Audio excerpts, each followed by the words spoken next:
नमस्कार, मैं शगुफ्ता खान और आप देख रहे हैं शुभ 24 न्यूज। स्वागत है आपका प्राइम टाइम राजस्थान में। केंद्रीय अन्वेषण ब्यूरो सीबीआई की हिरासत में विदेश व्यापार महानिदेशालय डीजीएफटी के संयुक्त निदेशक ज्वाइंट डायरेक्टर जबरीमल बिश्नोई के सुसाइड मामले में नया खुलासा हुआ है। शुक्रवार को जबरीमल रिश्वत लेते पकड़ा गया। उसी दिन रात करीब 10 बजे उसके फ्लैट से 500 और 200 रुपए के नोटों की गड्डियां नीचे फेंकी थी, जो जबरीमल के भतीजे ने उठाई थी।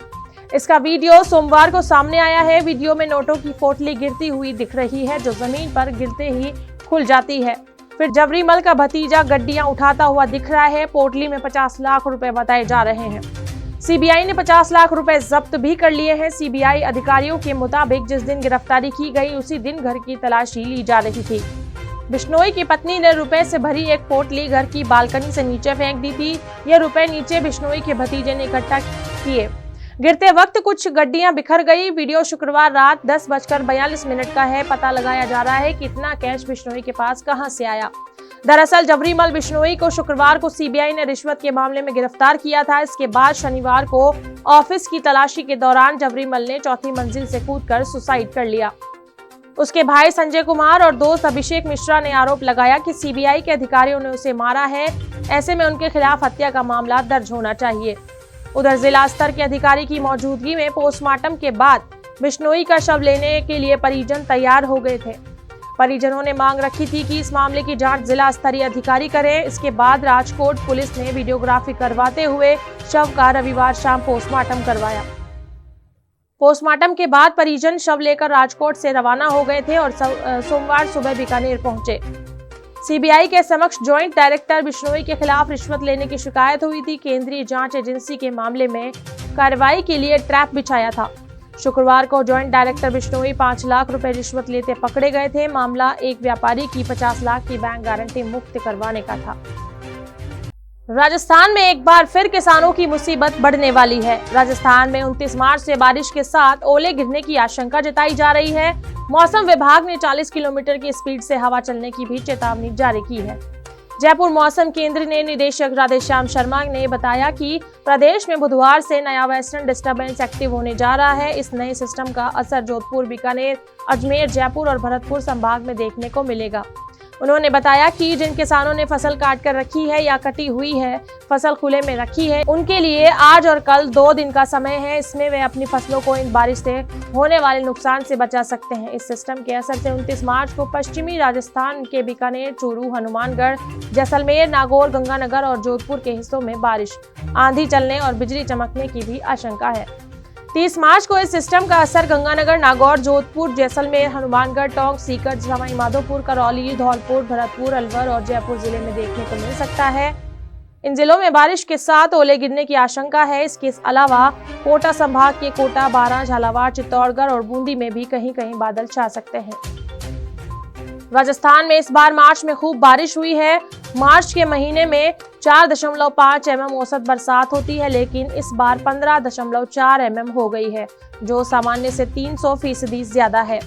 बेमौसम बारिश के कारण इस बार किसानों को बहुत ज्यादा नुकसान हुआ है। बारिश, ओलावृष्टि से खराब हुई फसलों के कारण राज्य में आने वाले समय में गेहूं, सरसों, चना, तारामीरा का उत्पादन कम होगा। सीकर के तापमान में सोमवार को मामूली गिरावट दर्ज की गई है। फिलहाल मौसम विशेषज्ञों की माने तो सीकर में 30 मार्च को बारिश की संभावना है। वहीं सुबह से जिले भर में मौसम साफ है। सीकर के कृषि अनुसंधान केंद्र फतेहपुर पर आज न्यूनतम तापमान 14 डिग्री दर्ज किया गया है, जबकि इससे पहले रविवार को यहां न्यूनतम तापमान 15.5 डिग्री दर्ज किया गया था। राइट टू हेल्थ बिल के विरोध में सोमवार को जयपुर में डॉक्टर्स ने शक्ति प्रदर्शन किया। सैकड़ों की संख्या में डॉक्टर जयपुर में एसएमएस मेडिकल कॉलेज के बाहर से पैदल मार्च निकाल रहे हैं। इधर बिल के विरोध और डॉक्टरों के समर्थन में आज इंडियन मेडिकल एसोसिएशन IMA ने देशव्यापी बंद का आह्वान किया है, जिसमें मेडिकल सर्विस बंद करने की बात कही है। पैदल मार्च 11 बजे के करीब एसएमएस मेडिकल कॉलेज से शुरू हुआ, जो गोखले हॉस्टल मार्ग, सूचना केंद्र टोंक रोड, महारानी कॉलेज तिराहा, अशोक मार्ग, राजपूत सभा भवन, 5 बत्ती, MI road, Ajmeri gate, new gate, Albert hall होते हुए वापस मेडिकल कॉलेज के सामने पहुंचेगा। इससे पहले रविवार को डॉक्टरों के प्रतिनिधि मंडल की मुख्य सचिव उषा शर्मा के साथ बैठक हुई, लेकिन इसमें कोई हल नहीं निकला। डॉक्टर्स बिल वापस लेने की मांग पर अड़े हैं सरकार बिल को लागू करने पर। इसके चलते अब लोगों को इसका खामियाजा भुगतना पड़ रहा है। लोगों को समय पर ट्रीटमेंट नहीं मिल रहा और लोग भटक रहे हैं। जयपुर समेत प्रदेश के दूसरे शहरों के सरकारी मेडिकल कॉलेजों से जुड़े हॉस्पिटलों में आज भी रेजिडेंट्स डॉक्टर हड़ताल पर है। पिछले 7 दिन से ज्यादा समय से रेजिडेंट्स के हड़ताल पर रहने के कारण जयपुर के एसएमएस समेत दूसरे हॉस्पिटलों में मरीजों की परेशानी लगातार बढ़ती जा रही है।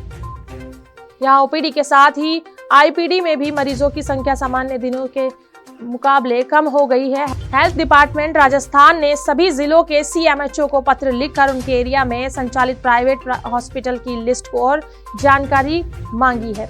इसमें हॉस्पिटल नाम, पता, मालिक का नाम और फोन नंबर, हॉस्पिटल में बेड की संख्या और वर्तमान स्थिति चालू है या बंद है। जयपुर में पुलिस कमिश्नरेट ने भी अपने एरिया में संचालित हॉस्पिटल की जानकारी मांगी है। जयपुर जिले की बात करें तो वर्तमान में अभी 175 छोटे बड़े हॉस्पिटल संचालित हैं। जयपुर में कोचिंग कर रही छात्रा शोभा चौधरी 23 की चाकू मारकर हत्या करने के मामले में कुछ नए तथ्य सामने आए हैं। पुलिस जांच में सामने आया कि हत्या के आरोपी सुरेंद्र मीणा 25 ने फर्जी नाम सुनील बागड़ी बताकर लाइब्रेरी में एडमिशन लिया था।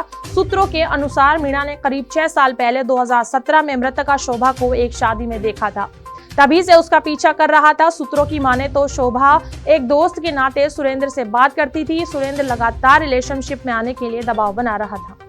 इससे तंग आकर शोभा सुरेंद्र से दोस्ती तोड़ने की सोच रही थी, इसीलिए उसका नंबर ब्लॉक भी कर दिया। बता दें कि घटना जयपुर जिला मुख्यालय से करीब 65 किलोमीटर दूर शाहपुरा के मनोहरपुर में Eklavya academy classes for library centre की है। बीते शनिवार सुबह सुरेंद्र ने शोभा की चाकू मारकर हत्या कर दी थी, फिर खुद भी जहर खा लिया था। शनिवार रात युवक की भी मौत हो गई। सूत्रों से मिली जानकारी के अनुसार शोभा चौधरी 2017 में मामा राजेंद्र चौधरी की शादी में गठवाड़ी गई थी। सुरेंद्र का घर शोभा के मामा के घर के बगल में ही था। यहीं से सुरेंद्र शोभा का पीछा करना शुरू कर दिया। इसकी जानकारी शोभा को भी नहीं थी। शोभा ने जब मनोहरपुर की एकलव्य एकेडमी क्लासेस में एडमिशन लिया तो सुरेंद्र ने भी करीब 6 महीने पहले उससे दोस्ती करने के लिए लाइब्रेरी सेंटर में दाखिला ले लिया। इसके बाद एकेडमी में दोनों की दोस्ती हो गई। एकेडमी में एडमिशन के बाद ही सुरेंद्र ने शोभा को बताया कि 2017 में उसे पहली बार देखा था, तब से दोस्ती करना चाहता था। शोभा चौधरी के पिता कालूराम चौधरी किसान हैं। शोभा चिमनपुरा के बाबा भगवान दास पीजी कॉलेज से जियोग्राफी में एमए फाइनल कर रही थी। इसके साथ ही एकलव्य एकेडमी में सीईटी कॉमन एलिजिबिलिटी टेस्ट की तैयारी कर रही थी। जयपुर के करधनी इलाके में एक युवक को लूटने और पीटने का मामला सामने आया है। युवक को लूटने के लिए बदमाशों ने चेहरे पर हमला कर लहूलुहान कर दिया। युवक की जान बच गई, लेकिन चेहरे पर जगह जगह फ्रैक्चर हो गए। युवक अब ठीक से बोल और सुन नहीं पा रहा। घायल प्रशांत योगी ईडन गार्डन राजावश नांगल पुरोहित का रहने वाला है। उसके पिता नरेंद्र कुमार योगी की शिकायत पर 16 मार्च को करधनी थाने में रिपोर्ट दर्ज की गई। अभी तक कोई कार्रवाई नहीं की गई है। घायल प्रशांत योगी के पिता नरेंद्र योगी ने रिपोर्ट में बताया, मेरा बेटा प्रशांत योगी 7 मार्च को शाम 6:30 बजे घर से किसी काम के लिए निकला। 7 से 8 बजे तक वह सूर्य वाटिका में चाय की थड़ी पर अपने दोस्त पवन नायक व अनिल कुमार योगी के साथ बैठा था। करीब 8:45 पर टाटियावास पेट्रोल पंप में बाइक में तेल डलवाया, फिर अपनी नानी के घर जाने के लिए जयपुर की तरफ रवाना हुआ। इस दौरान प्रशांत की जेब में 20,000 रुपए नगद, गले में सोने की चेन थी, जो स्प्लेंडर बाइक पर सवार था। इस दौरान कुछ अज्ञात बदमाशों ने एक बैटनुमा फंटे से प्रशांत के चेहरे पर कई बार वार किए। इससे प्रशांत सड़क पर गिर गया। प्रशांत को बदमाशों ने बुरी तरह से पीटा। इसमें उसके दोनों जबड़े, चेहरे, नाक और माथे की हड्डी टूट गई। फिर उसे लूट कर भाग गए। रात करीब 10:15 बजे कांवटिया अस्पताल से फोन आया कि प्रशांत योगी लहूलुहान हालत में आया है, जिस पर पूरा परिवार कांवटिया अस्पताल पहुंचा। उसे एसएमएस लाया जाता है, यहाँ उसका उपचार किया जाता है। 16 मार्च को अस्पताल से छुट्टी मिलने पर प्रशांत को घर लाकर पुलिस को रिपोर्ट दी जाती है, जिस पर पुलिस मामला तो दर्ज करती है, लेकिन अभी तक कोई गिरफ्तारी नहीं हुई है। राजस्थान में अरबों की ठगी करने वाली नेक्सा एवरग्रीन कंपनी के इन्वेस्टर्स को उनका पैसा वापस मिल सकता है। BUDS act 2019 banning of and regulated deposit scheme में रुपए वापस किया जा सकता है। अगर ऐसा होता है तो ये पहला मौका होगा जब ठगी के मामले में रुपए रिटर्न हुए हों। सीकर एसपी करण शर्मा ने बताया कि गुजरात में धोलेरा सिटी प्रोजेक्ट के नाम पर नेक्सा एवरग्रीन कंपनी में रुपए लगाने वालों में सबसे ज्यादा रिटायर्ड सैनिक, सरकारी टीचर और कर्मचारी थे। राजस्थान में करीब 62,000 लोग ठगी का शिकार हुए थे। आरोपियों ने करीब 2600 करोड़ रुपए ठगे थे। ठगों के खिलाफ केवल सीकर में करीब 33 मुकदमे दर्ज है। इसके अलावा जयपुर, झुंझुनू और जोधपुर समेत अन्य जिलों में करीब 80 मामले दर्ज हैं। आरोपियों ने करोड़ों रुपए ऐंठ कर गुजरात में हजारों बीघा जमीन, राजस्थान में माइंस और होटल में इन्वेस्ट किया।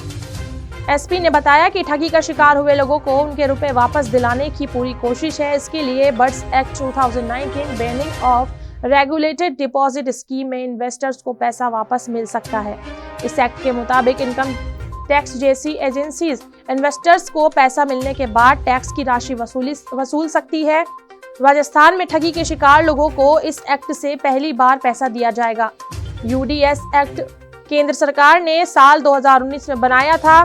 ये एक्ट चिट फंड जैसे बड़े मामलों में निवेशकर्ताओं के हित के लिए बनाया गया था। इस एक्ट में कंपनी की सीज हुई संपत्ति और रुपयों पर पहला हक कंपनी के इन्वेस्टर्स का होता है। इन्वेस्टर्स को यह पैसा कोऑपरेटिव डिपार्टमेंट के जरिए मिल सकता है। एसपी ने बताया कि मामले में 4 मार्च को कंपनी से जुड़े मुख्य आरोपियों रणवीर बिजरानिया 40 निवासी सोडाला जयपुर, सुभाष चंद्र बिजरानिया 43 निवासी गोकुलपुरा तिराहा, उपेंद्र कुमार निवासी 45 निवासी पनलावा और अमरचंद ढाका 36 निवासी गुंगारा को महाराष्ट्र गुजरात के बॉर्डर से गिरफ्तार किया था। पुलिस ने गुजरात जाकर जांच की, तब आरोपियों की ओर से हजारों बीघा जमीन में रुपए इन्वेस्ट करने का खुलासा हुआ था। सीकर पुलिस टीम ने करीब 1000 बीघा जमीन सीज की थी। आरोपियों ने गुजरात में ही एयरपोर्ट के पास 300 बीघा जमीन और भी खरीदी थी। इसके अलावा राजसमंद के कोटड़ा में एक मार्बल की माइंस, जयपुर में एक होटल में इन्वेस्टमेंट और फ्लैट भी खरीदा हुआ है। प्रॉपर्टी को सीज कर दिया गया है। आरोपियों के 2 बैंक अकाउंट में 3 करोड़ और 75 लाख रुपए मिले हैं। हालांकि मामले में अभी अन्य आरोपियों की गिरफ्तारी होना बाकी है। गणगौर पर मायके आई पत्नी ने ससुराल जाने से इनकार किया तो पति आग बबूला हो गया। उसने 15 महीने की बेटी को उठाकर दीवार से दे मारा। बच्ची ने मौके पर ही दम तोड़ दिया। सनकी पिता को पुलिस ने गिरफ्तार कर लिया है। मामला झुंझुनू के नवलगढ़ का है। नवलगढ़ सीआई सुनील शर्मा ने बताया कि कैलाश 38 झुंझुनू के उदयपुर वाटी स्थित नवलगढ़ थाना इलाके के गिरधरपुरा गांव का रहने वाला है। कैलाश और उसके भाई जीवन 35 की शादी परसरामपुरा गांव की सगी बहनों कविता 23 और भारती 21 से 2021 में हुई थी। भारती का अपने पति जीवन से विवाद चल रहा था। भारती का कहना था कि जीवन शराब पीकर उसके साथ मारपीट करता है, इसीलिए वो उसे छोड़कर अपने पीहर परसरामपुरा आ गई थी। कविता 10 दिन पहले अपने ननिहाल कैरू गांव गणगौर पूजने आई थी। रविवार को कैलाश पत्नी को लेने पहुंचा। कविता ने साथ चलने से इनकार किया और सहेलियों के साथ घर से बाहर चली गई। कविता की नानी दुर्गा देवी ने कैलाश को कहा कि पहले भारती और उसके पति जीवन के विवाद को खत्म करो, उसके बाद दोनों बहनों को एक साथ भेजेंगे। इससे कैलाश नाराज हो गया। सुबह करीब 10 बजे दुर्गा देवी की गोद में खेल रही अपनी बेटी ओजस्वी 15 महीने को उठा लिया। कविता के पिता विजयमाल ने बच्ची को वापस लेने की कोशिश की, लेकिन कैलाश ने बच्ची को नहीं छोड़ा। दीवार पर बच्ची का सिर दे मारा। ओजस्वी को की मौके पर ही मौत हो गई। इतना सब होने के बाद कैलाश घबरा गया। उसने भागने की कोशिश की, पर मौके पर ही उसे लोगों ने पकड़ लिया। पुलिस ने उसे गिरफ्तार कर लिया है। राजस्थान में इसी साल विधानसभा चुनाव है। बीजेपी, कांग्रेस सहित अन्य राजनीतिक पार्टियों ने चुनावी तैयारियां शुरू कर दी है। कांग्रेस अपने बचे कार्यकाल में शिलान्यास व लोकार्पण करने के साथ लोगों से संवाद कर नब्ज टटोल रही है। इसी कड़ी में सीएम अशोक गहलोत अप्रैल के शुरुआती दिनों में बाड़मेर आने का प्रोग्राम प्रस्तावित है। हालांकि आने की डेट अभी फाइनल नहीं हुई है, लेकिन स्थानीय प्रशासन व नेताओं ने तैयारियां शुरू कर दी है। सीएम अशोक गहलोत प्रतिमाओं का लोकार्पण, कांग्रेस कार्यालय का शिलान्यास, पीएचसी का उद्घाटन करना प्रस्तावित है। वहीं आदर्श स्टेडियम में जनसभा का भी प्रोग्राम है। दरअसल सीएम अशोक गहलोत का मार्च के अंतिम दिनों में आने का प्रोग्राम था, लेकिन किसी कारणों से प्रोग्राम फाइनल नहीं हो पाया। गौ सेवा आयोग अध्यक्ष एवं विधायक मेवाराम जैन ने सीएम अशोक गहलोत से जयपुर मिलकर बाड़मेर आने का न्योता भी दे चुके हैं। सीएम अप्रैल शुरुआती 10 दिनों में बाड़मेर आने का प्रोग्राम प्रस्तावित है। इसको लेकर स्थानीय प्रशासन ने तैयारियां शुरू कर दी है। विधायक मेवाराम जैन के मुताबिक सीएम के बाड़मेर दौरे पर तारीख तय नहीं हुई है, लेकिन अप्रैल की शुरुआत 10 दिनों में आना तय है। सीएम शिलान्यास, उद्घाटन, लोकार्पण में संवाद प्रोग्राम में शामिल होंगे। स्टेडियम में एक जनसभा को संबोधित करेंगे। जिला मुख्यालय पर कांग्रेस का अपना कार्यालय नहीं है। कांग्रेस कार्यालय कई दशकों से किराए के भवन स्टेशन रोड पर चल रहा है। हाल ही में कांग्रेस कार्यालय के लिए सर्किट हाउस के पास जमीन आवंटित की गई है। इस जमीन पर पार्टी कार्यालय का निर्माण प्रस्तावित है। कार्यालय के शिलान्यास के लिए मुख्यमंत्री अशोक गहलोत के बाड़मेर आने का इंतजार हो रहा है, जो अप्रैल में पूरा होने की उम्मीद है। और अब मेरता रोड से एक बड़ी खबर सामने आ रही है। मेरता रोड थाना पुलिस ने हत्या के प्रयास और आर्म्स एक्ट के मामले में लंबे वक्त से फरार चल रहे आरोपी को क्षेत्र में कुपड़ास गांव से गिरफ्तार कर लिया है। दो अलग अलग मामलों में आरोपी पिछले 6 साल से फरारी काट रहा था और पुलिस को उसकी तलाश थी, मगर अब सफलता मिली है। मेरता रोड थानाधिकारी राजपाल सिंह ने बताया कि हमारी टीम ने आर्म्स एक्ट तथा हत्या का प्रयास करने के 2 अलग अलग प्रकरणों में लंबे समय से फरार चल रहे आरोपी जोधपुर जिले के पीपाड़ सिटी थाना के क्षेत्र में पालड़ी सिद्धा हॉल अस्थायी डेरा नागौर जिले के भावंडा थाना क्षेत्र के धुंधियाड़ी निवासी चेनाराम उर्फ पेमाराम 35 पुत्र अंधाराम बनबागरिया को गिरफ्तार किया है। थानाधिकारी ने बताया कि 30 अगस्त 2020 को दत्तानी सरहद पर पुलिस को शिकार की सूचना मिली, जिस पर पुलिस की ओर से सरहद दत्तानी में बने बनबागरिया के डेरों की तलाशी ली गई। इस दौरान तिरपाल की बनी टपरी में 2 टोपीदार इकनाली बंदूकें मिली। तब पुलिस को देखकर आरोपी मौके से भाग गया था, जिस पर पुलिस ने अवैध टोपीदार इकनाली बंदूकें जब्त कर आईपीसी की धारा 3/25 आर्म्स एक्ट में मुकदमा दर्ज कर इन्वेस्टिगेशन शुरू की। पुलिस ने बताया कि हत्या का प्रयास करने से एक अन्य मामले में भी आरोपी चेनाराम पिछले 6 साल से फरार चल रहा था, मगर अब इस आरोपी को मेरता रोड पुलिस ने गिरफ्तार कर लिया है। सही और सटीक खबरों को देखने के लिए बने रहे शुभ 24 न्यूज पर। मैं आपके साथ शगुफ्ता खान। नमस्कार।